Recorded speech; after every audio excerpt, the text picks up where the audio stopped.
ಸಂಪರ್ಕದಲ್ಲಿ ಜಾಯ್ನ್ ಆಗ್ತಾ ಇದ್ದಾರೆ. ವಿ ಮನೋಹರ್ ಅವರೇ ನಮಸ್ಕಾರ. ಇದು ತುಂಬಲಾರದಂಥ ನಷ್ಟ, ಇಡೀ ದೇಶಕ್ಕೆ ತುಂಬಲಾರದಂಥ ನಷ್ಟ, ಎಸ್ ಪಿ ಬಾಲಸುಬ್ರಹ್ಮಣ್ಯಂ ಅವರ ಸಾವು. ಏನು ಮಾತನಾಡ್ತೀರಾ ಈ ವಿಚಾರದ ಬಗ್ಗೆ ನೀವು? ಖಂಡಿತ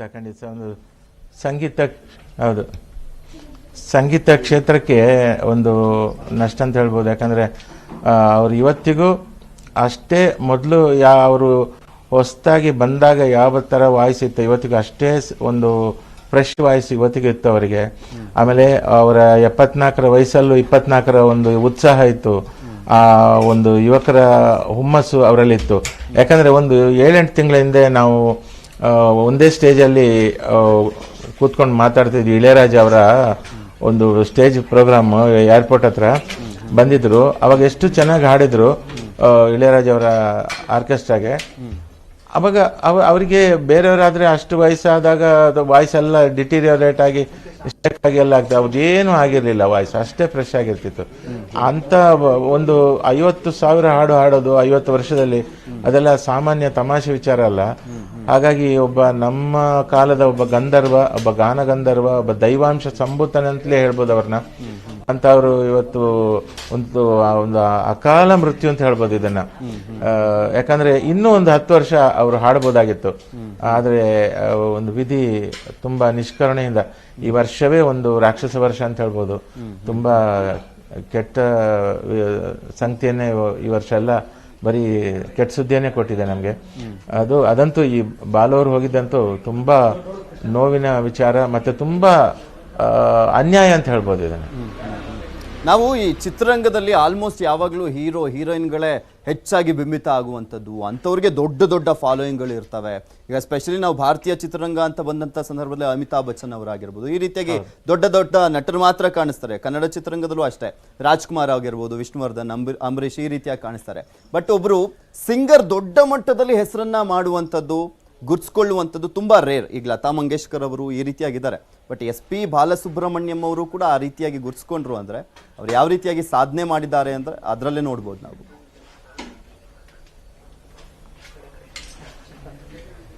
ಅದು ಒಂದು ರೀತಿಯಲ್ಲಿ ಅವರಿಗೆ ಸಂಪೂರ್ಣ ಸರಸ್ವತಿ ಅನುಗ್ರಹ, ಒಂದು ದೇವರ ಅನುಗ್ರಹ ಆಗಿದೆ. ಯಾಕಂದ್ರೆ ಇಷ್ಟು ವರ್ಷವೂ ಆ ಧ್ವನಿ ಹಾಗೆಯೇ ಉಳ್ಕೊಂಡಿರೋದು, ಆಮೇಲೆ ಆ ಉತ್ಸಾಹ ಹಾಗೇ ಇರೋದು ಅವರಲ್ಲಿ ಇದ್ದಿದ್ದು, ಇದೆಲ್ಲ ಕಂಡಾಗ ಅವರಿಗೆ ಸಂಪೂರ್ಣ ಅನುಗ್ರಹ ಆಗಿತ್ತು. ಇದು ಯಾವ್ದು ಮಧ್ಯದಲ್ಲಿ ಇದೊಂದು ಈ ತರ ಆಯ್ತು ಅನ್ನೋದೊಂದು ನೆನ್ಸ್ಕೊಳಕ್ಕಾಗಲ್ಲ. ಕೊನೆಯದಾಗಿ ನೀವು ಯಾವಾಗ ಮಾತಾಡಿದ್ದು ಎಸ್ ಪಿ ಬಾಲಸುಬ್ರಹ್ಮಣ್ಯಂ ಅವ್ರ ಜೊತೆ? ಕೇವಲ 8 ತಿಂಗಳ ಹಿಂದೆ ಏರ್ಪೋರ್ಟ್ ಹತ್ರ ಇಳೆಯರಾಜ ಅವರ ಒಂದು ಸ್ಟೇಜ್ ಪ್ರೋಗ್ರಾಮ್ ಇತ್ತು.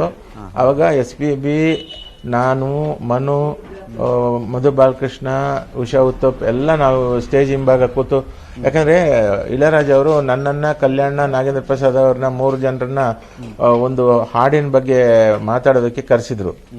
ಆ ಸ್ಟೇಜಲ್ಲಿ ಕರೆಸಿದ್ರು. ಆವಾಗ ಬಾಲವರು ನಮ್ಗೆಲ್ಲ ತಮಾಷೆ ಮಾಡ್ಕೊಂಡು ಬಹಳ ಜಾಲಿಯಾಗಿ ಇದ್ರು. ಅಷ್ಟು ಜೋವಿಯಲ್ ಆಗಿದ್ದಂತ ಒಬ್ಬ ವ್ಯಕ್ತಿ ಅವರು ಒಂದು ಯಾವತ್ತು ಅವ್ರ ವಾಯ್ಸ್ ಒಂಚೂರು ಶೇಕ್ ಆಗ್ಲೇ ಇಲ್ಲ, ಇಷ್ಟು ವಯಸ್ಸಾದ್ರೂ ಕೂಡ. ಈ ಒಂದು 8 ತಿಂಗಳ ಹಿಂದೆ ಅಷ್ಟೇ ಇದು. ಸೊ ಅದು ತುಂಬಾ ನೋವಾಗತ್ತೆ. ಇನ್ನೊಂದಷ್ಟು ಸಲ ಹಾಡ್ಬೋದಾಗಿತ್ತು ಅವರು. ನಿಮ್ಗೆ ಮರೆಯಲಾಗದಂತಹ SPB ಅವರ ಕೆಲವೊಂದು ನೆನಪುಗಳು ಅಂದ್ರೆ ಯಾವ್ದು ಹೇಳಕ್ ಇಷ್ಟಪಡ್ತೀರಿ ನೀವು?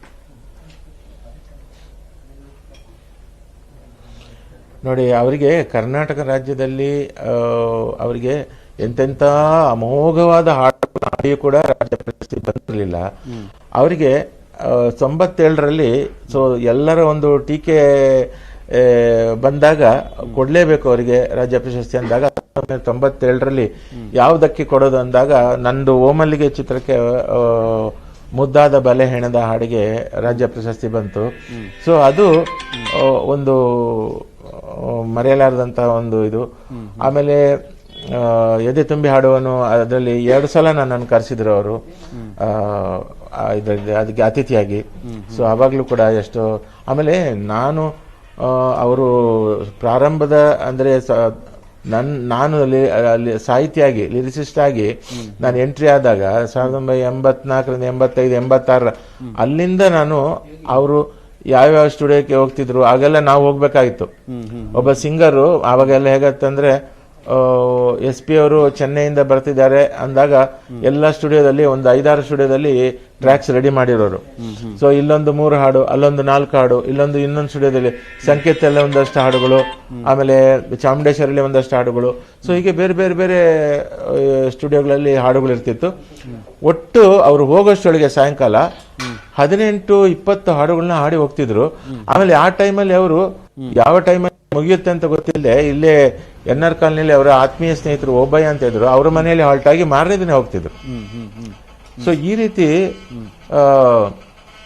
ಬಾಲವ್ರು ಆಗಲ್ಲ, ಆತರ ಹಾಲ್ಟ್ ಥಿಯೇಟ್ರಿ ಹೋಟ್ಲು ಕಟ್ಟಿರ್ಲಿಲ್ಲ. ಆಮೇಲೆ ಸುಮಾರು ಒಂದು 25 ವರ್ಷದಿಂದ ಅವರು ಏಟ್ರಿಯಾದಲ್ಲಿ ಉಳ್ಕೊಳ್ಳೋಕೆ ಶುರು ಮಾಡಿದ್ರು. ಸೊ ಅಲ್ಲಿವರೆಗೆ ಓಬಯ್ಯ ಅವರ ಮನೆಯಲ್ಲಿ ಉಳ್ಕೊಳ್ತಿದ್ರು.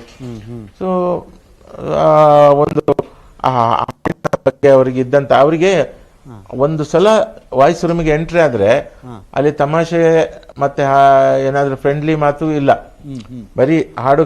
ನಾವೇನಾದ್ರೂ ಮಧ್ಯ ಏನಾದ್ರು ಮಾತಾಡಕ್ ಹೋದ್ರೆ 1 ನಿಮಿಷ ಅಂತ ರಿಕ್ವೆಸ್ಟ್ ಮಾಡೋರು, ಒಂದು 10 ನಿಮಿಷ ಅಂತ. ಆ 10 ನಿಮಿಷದಲ್ಲಿ ಸಂಪೂರ್ಣ ಅದನ್ನ ಕಲ್ತು ಆಮೇಲೆ ಒಂದ್ಸಲ ಹಾಡಿ ತೋರಿಸಿ, ತಪ್ಪುಗಳಿದ್ರೆ ಅಲ್ಲೆಲ್ಲೆ ಬರ್ಕೊಂಡು ಆಮೇಲೆ ವಾಯ್ಸ್ ಇದು ಮಾಡೋರು. ಸೊ ಆತರ ಅವರು ಪ್ರತಿಯೊಂದಕ್ಕೂ ಅವರು ತಯಾರಿ ತಗೊಂಡು ಮಾಡ್ತಿದ್ರು. ಮತ್ತೊಂದು ವಿಚಾರ, ನಾವು ಇಲ್ಲಿ ಓಕೆ ಎಲ್ಲಾ ಸಾಂಗು ಎಂತಹ ಒಂದು ಕ್ಲಿಷ್ಟಕರವಾಗಿರುವಂತಹ ಒಂದು ಸಾಹಿತ್ಯವನ್ನು ಕೂಡ ಈಸಿಯಾಗಿ ಹಾಡ್ತಾ ಇದ್ದಂತ ಮತ್ತೊಂದು ಪ್ರತಿಭೆಯನ್ನ ನಾವು ಹುಡ್ಕ್ಲಿಕ್ಕೆ ಸಾಧ್ಯನೇ ಇಲ್ಲ, SPB ಬಾಲಸುಬ್ರಹ್ಮಣ್ಯಂ ಅವರನ್ನ ಬಿಟ್ರೆ. ಇಲ್ಲಿ ಇನ್ನೊಂದು ವಿಚಾರ ಅಂದ್ರೆ, ಯಾವುದೇ ಹೀರೋ ಆಗಿರ್ಲಿ ಅದೇ ರೀತಿಯಾಗಿ ಮಾತನಾಡುವಂಥದ್ದು ಇದೆಯಲ್ಲ, ದೊಡ್ಡ ಸವಾಲು. ಹೌದು ಸರ್, ಮಾತನಾಡ್ತೀನಿ ಹಾಗೆ ಸಂಪರ್ಕದಲ್ಲಿರಿ. ನಮ್ಮ ಜೊತೆ ರಾಜೇಶ್ ಕೃಷ್ಣನ್ ಅವರು ಕೂಡ ದೂರವಾಣಿ ಸಂಪರ್ಕದಲ್ಲಿದ್ದಾರೆ. ನಮಸ್ಕಾರ ಸರ್. ನಮಸ್ಕಾರ ಸರ್, ಮಾತಾಡ್ಲಿ